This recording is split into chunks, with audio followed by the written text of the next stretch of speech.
The Irish Whale and Dolphin Group is investigating what it describes as the unusual beaching of 3 dead whales off the west coast. The latest whale washed ashore on a beach in County Sligo.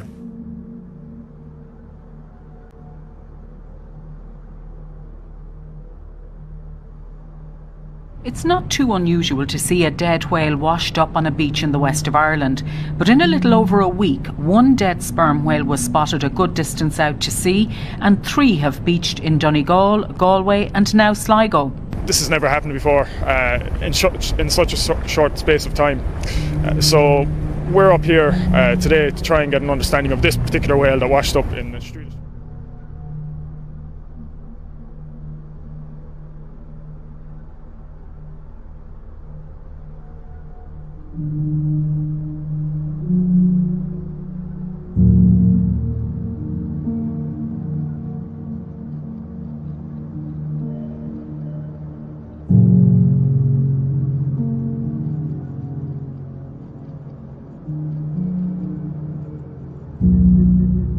The whale is about 12 metres long and believed to be female, which in itself is unusual. Typically we have males up this far north in the Atlantic.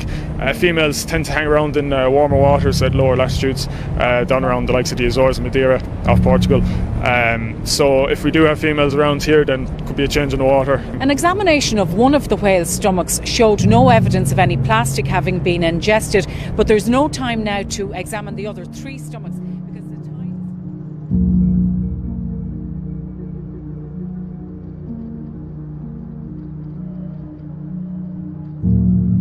An unusual spike in marine life deaths. One day alone this week, 8 beached animals washed up on Long Island's North and South Forks. The data is important. Already these numbers have, almost tripled?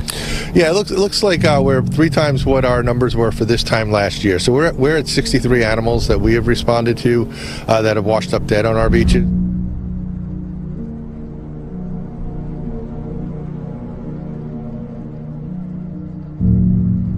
Since January the 1st, there is a number of 1,100 dolphins that have been found dead on the French shore. This number is a record, the highest number since the past 40 years. But we've seen an increase in this bycatch for the past 3 years. And right now it's such an alarming rate that the scientists estimate that it can drive the dolphin population to extinction.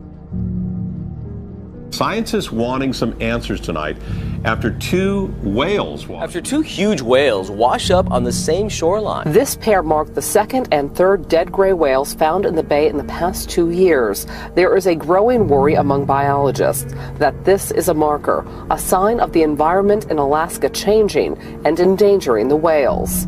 It has to be a concern for us. I think it has to be an early warning that perhaps something's changing drastically in their habitat in the north, in the Arctic waters, that they're not getting enough food.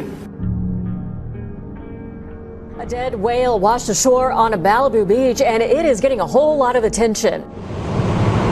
People soaking up sun and surfers riding waves, surprised at what they saw. I'm an England boy, so you don't often get these things in the UK. I've never really seen it like that close. I'm glad people are seeing it. It washed up around 3 o'clock this morning and didn't take long for curious beachgoers to pull out cell phones, snapping pictures of a dead whale, giving off a strong odor. A dead gray whale was found washed up along an East Bay shoreline this morning. Spectators gathered along the shore in San Pablo Bay in Rodeo. It's created quite a stir here in town because in Rodeo, they don't often see whales. A young gray whale. The cause of his death at the moment is unknown. And floating just a few feet offshore, it is easy to see.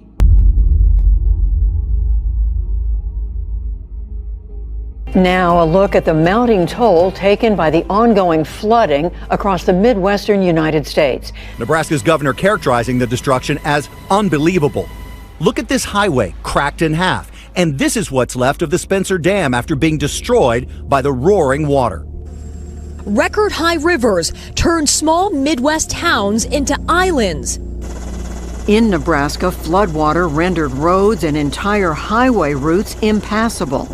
For farmers across Nebraska and Iowa, the record floods have been especially devastating, with many losing much of their livestock and last year's harvest.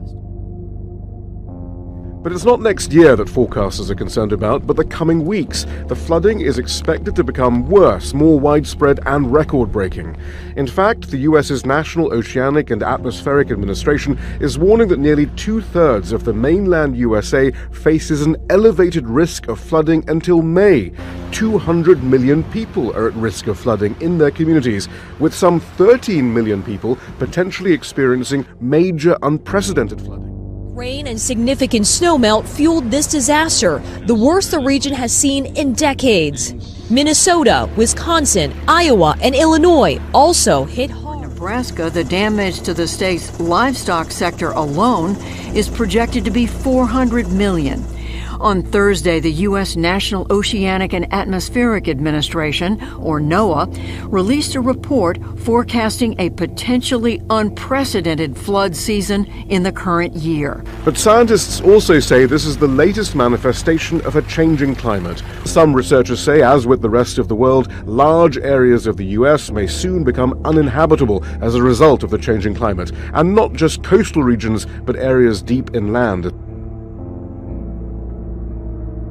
Iranian pictures of the floods show the extent of the damage. Cars washed away, roads blocked, trees submerged, and water waist deep.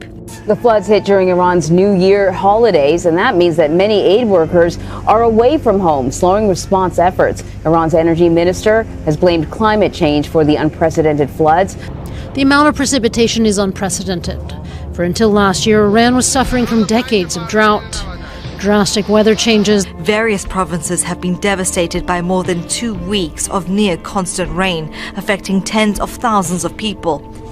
Scale of destruction is unbelievable. So far, 25,000 homes have been destroyed, and these figures could increase. Floods have affected at least 23 of the country's 31 provinces since heavy downpours began on March 19. The disaster has taken the lives of dozens of people, destroying over at least 25,000 homes around the country. And while those who have survived try to save what's left of their belongings, more storms are forecast in the coming days. It has been years since California has experienced a major earthquake. And that has experts wondering, when will this quake drought end? Living in California, it's a topic that Caltech faculty member Michael Minuti is used to talking about. I find it pretty fascinating. Yeah, new research suggests that California may be in an earthquake drought, but experts are saying this calm period will end, but the big question is when. In a study released today, author Glenn Biasi says California is experiencing seismic silence. The next century seems like it needs to be busier. It could be 6 earthquakes or even more. There's no earthquakes in this record. Dr. Angela Chung says the UC Berkeley seismograph has been very quiet with little quake activity. So sometimes there can be stress buildup along a fault. Experts say the Bay Area has been particularly quiet. Since the great earthquake of 1906 destroyed much of San Francisco, there have been only 3 quakes, magnitude 6 or higher, including Loma Prieta in 1989.